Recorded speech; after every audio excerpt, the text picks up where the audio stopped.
Italia. La Italia siempre estaba leyendo un libro.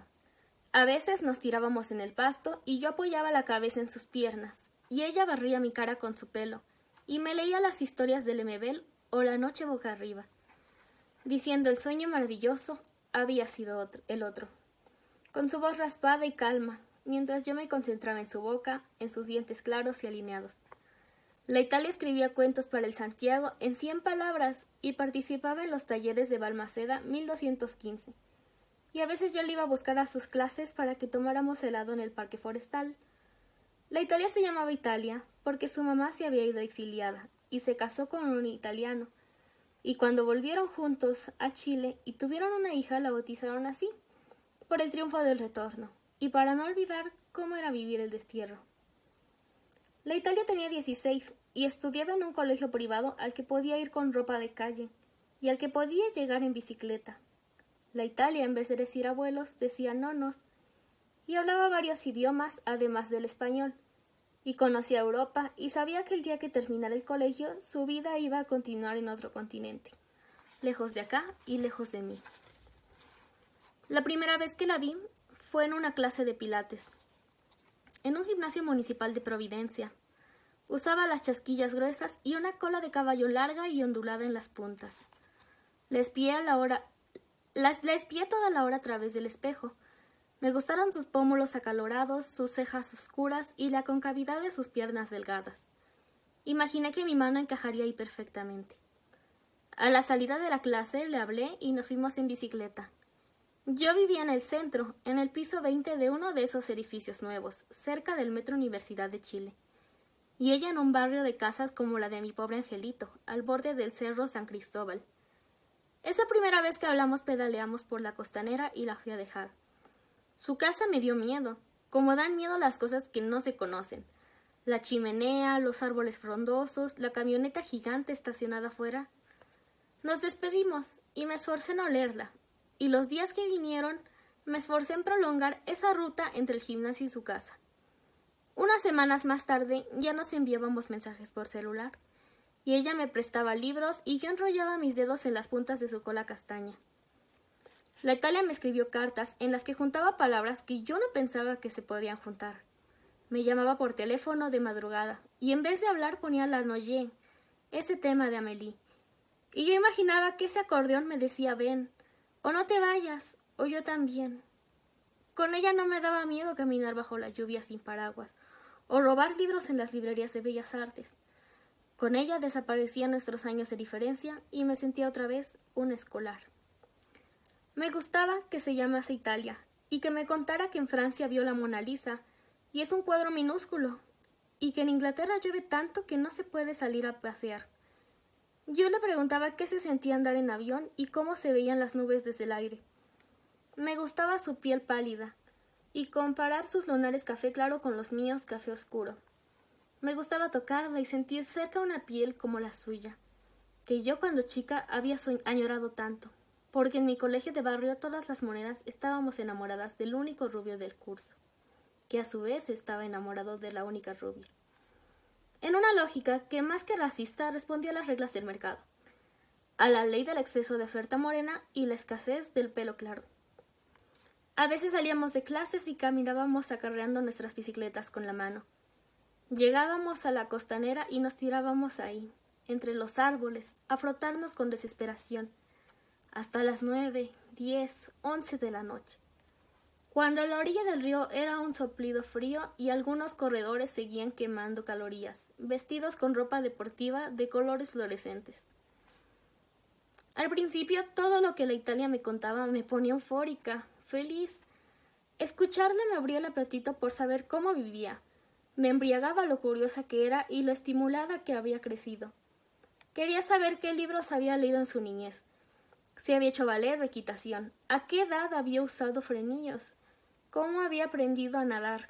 En sus historias yo reemplazaba a la protagonista por mí, y era yo la que corregía sus dientes chuecos a los 8 años, la que había ido a restaurantes desde muy chiquita y había disfrutado platillos mucho más complejos que pollo asado con papas fritas. Era yo la que jugaba con tíos que eran cineastas o académicos desde la Universidad de Chile, en vez de obreros o taxistas. y era yo la que tenía pieza sola y nadaba los sábados de enero en la piscina de cemento del patio. Una tarde nos encontrábamos en la entrada del gimnasio y decidimos faltar a clases. Nos fuimos al Parque Bustamante y compramos una pizza sin carne en un local que estaba frente al café literario. La pedimos para llevar y nos sentamos a comer con los pies metidos en la laguna artificial.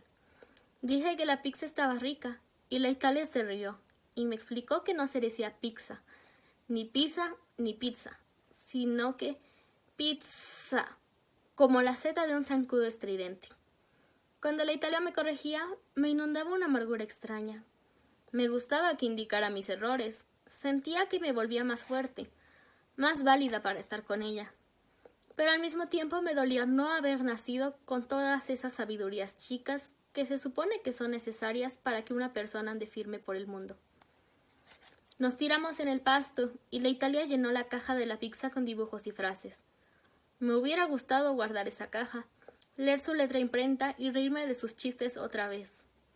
Acercamos nuestras narices y hablamos de ella, de mí, pero sobre todo de ella, de las cosas que sabía ella, de los nombres de los árboles y de los pájaros del parque. Saqué un pito y lo fumamos viendo cómo el cielo se oscurecía y las luces del parque se empezaban a encender. Esa noche la Italia me invitó a su casa por primera vez. Subimos en bici hasta Pedro de Valdivia. Sentía que en vez de pedalear flotaba y que las luces de los autos se fundían con las de los focos del parque, estallando en mis anteojos como una aurora boreal anaranjada y verde. La Italia me había explicado qué era la aurora boreal. En el camino compramos una botella de vino que la Italia guardó en su mochila. Entramos a la casa por la cocina y salió a recibirnos su nana Carmen. Le dijo mi niña, seguido de frases de abuela preocupada, y le ofreció una leche tibia que la Italia rechazó. La nana Carmen me saludó amorosa, y al ver que la Italia no quería nada, se guardó como un conejo en una pieza que estaba conectada con la cocina. Subimos al segundo piso tomadas de la mano, por una escalera de peldaños de madera gruesa. Ella adelante y yo detrás. Aunque estaba oscuro, me fijé en sus piernas delgadas, en la curvatura en la que yo sabía que mi mano podía encajar. Entramos a un dormitorio grande, tan grande que mi departamento cabía completo. Su cama era de 2 plazas y eso también me sorprendió, porque en mi mundo las camas grandes eran para los matrimonios, para los papás. Las camas de hijos eran camas de una plaza o eran camarotes para compartir y pelear con el hermano chico. La Italia se tiró al suelo y se olvidó de encender la luz y de abrir el vino. Me recosté a su lado y la besé, y su boca sabía a agua limpia, a papel de revista brillante. No podía verla, pero la sentía. Toqué la curvatura de sus piernas y me inundó un hormigueo. Toqué sus pechos por debajo de la polera y eran suaves y eran pequeños, y los imaginé rosados sobre una piel blanca. Encajamos nuestras piernas y me apreté contra ella, y ella se apretó contra mí. Imaginé sus pómulos acalorados como en clase de pilates y acaricié su cuello con mi nariz y me quedé allí, con la cabeza apoyada en su hombro, quejándome, jadeando, escuchando sus gritos contenidos. Me saqué la ropa de pilates y ella se sacó la suya, y metí mi lengua en su ombligo, y volví a su boca, y ella lamió mi pecho izquierdo como una guagua hambrienta, y allí no aguanté más, y en pocos segundos morí aplastándola con mis calzones. Nos quedamos tiradas en el suelo, con la piel pegada. Después nos acostamos en su cama y nos dormimos ahí. Lo que más recuerdo de esa noche son las sábanas. Eran las más blancas y suaves en las que yo había dormido alguna vez. Al otro día su papá nos despertó temprano, golpeando la puerta para que bajáramos a tomar desayuno. En la mesa había, al mismo tiempo, jugo de frutilla, natural, queso, varios tipos y granola, creo. Sus papás eran igual de conversadores que ella. Hablaron sobre su trabajo. Él era ingeniero en alguna parte, y ella era dramaturga y profesora universitaria.